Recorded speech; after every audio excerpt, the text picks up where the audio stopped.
ఏం కావాలి? ఎలక్షన్ ఓటర్ల జాబితా రాసుకోవడానికి వచ్చాం. ఓహో అలాగా, రండి.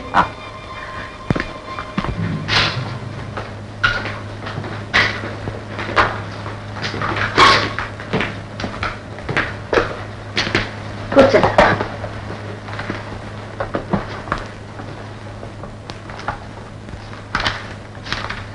ఈ ఇంటి నంబర్ ఎంతండి? 19.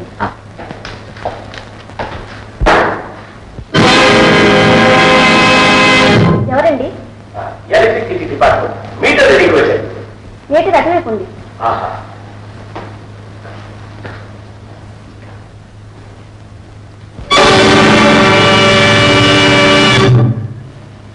మీకేం కావాలండి? టెలిఫోన్ రిపేరా? ఇక్కడ అలాంటిదేం లేదే. ఆకాశవాణి ఒక ముఖ్య ప్రకటన. ఖూనీ కేసులో పట్టుబడ్డ 4 హంతకులు పోలీస్ కస్టడీ నుండి తప్పించుకొని పారిపోయారు. వాళ్ళు సాయుధులు గనక నగరవాసులు అప్రమత్తులై ఉండవలసిందిగా హెచ్చరిస్తున్నాం.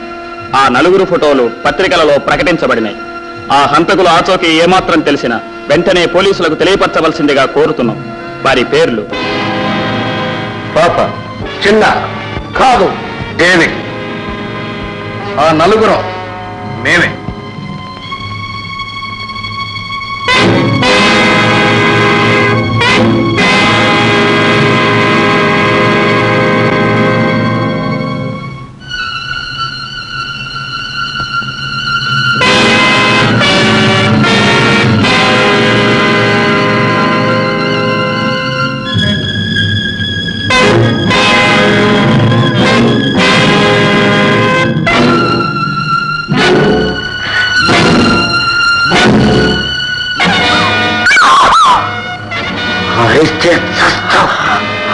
ఇదేంటో తెలుసా?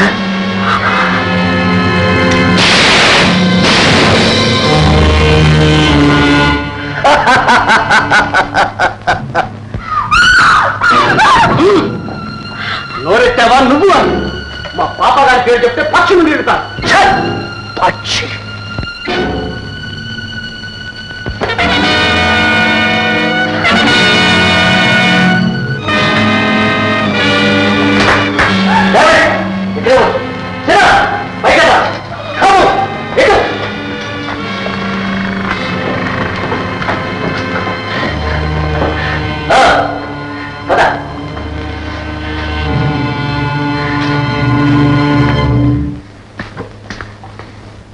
మీరంతా ఎందుకు వచ్చారు?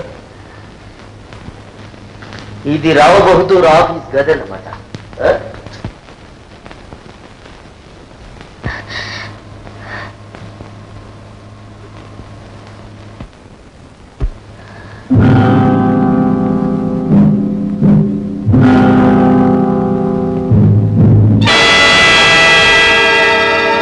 ఈ ఇంట్లో ఎంతమంది ఉన్నారు? ముందు ఇంట్లోంచి కదలండి. మర్యాదగా బయటకు వెళ్ళండి.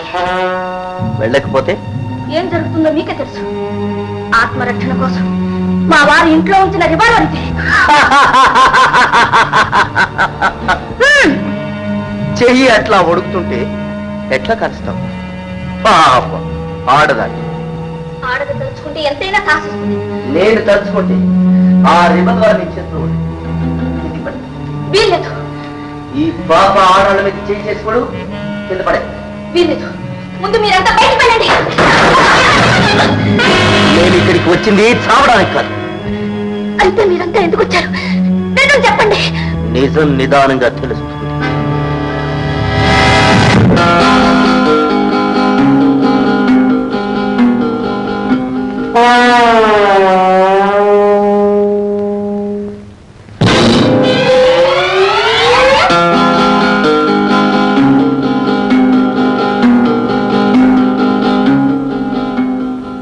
ఎవరు నువ్వు?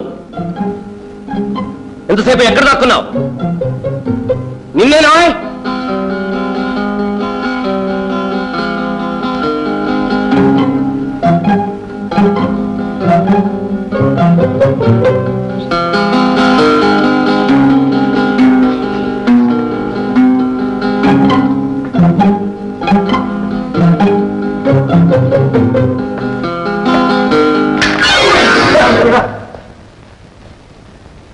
దారికి అడ్డుగా పడేశాడు బుద్ధి లేని గాడిద. ముసలోడికి చెవులు లేవు, కళ్ళు లేవు. పాప ఇంకా 2 రోజులు ఇంట్లోనే ఉండాలా? ఉండి తీరాలి. 2 రోజులే కాదు, అవసరమైతే ఎన్ని రోజులైనా సరే ఇక్కడే ఉండాలి. ఎందుకు? ఎల్లుండి వాడు రాగానే కాల్చడం పారిపోవడాగా. మనం జైలు నుంచి తప్పించుకునేది ఊరు వదిలి పారిపోవడానికి కాదు, కేసు నుంచి తప్పించుకోవడానికి. మళ్ళీ పోలీసులకు దొరికితే ఏం చేస్తారు? సాక్షుల్ని సఫా చేస్తున్నావుగా. ఒక్కడు రావు బహదూర్ రఘురామయ్య రాగానే కథం. 2 వాడు కళ్ళు పోయిన కుర్రాడు. వాడి పాటికి చస్తే సరే, లేకపోతే వాడిని నోరు తర్వాత ముందే చంపాడు. ఒకే దెబ్బకు 2 పిట్టలు. సరే, ఈ ఇల్లు చక్క పెట్టడానికి 3 చాలు. ఆ కుర్రాడు ఎవరి కోట? కోట. డేవిడ్, నీకు తెగింపుందే కానీ తొందర ఎక్కువ. ఈ పనికి తగిన వాడు కాదు ఒకటి. చదువుకున్నాడుగా. బయలుదేరనా? ఇప్పుడొద్దు, చీకటి పని. డేవిడ్, చిన్న, ఈ ఇంటి పనులకు అడ్డం తగలదు. ఇక్కడికి వచ్చే పోయే వాళ్ళకు మన వాసన కూడా తగలకూడదు.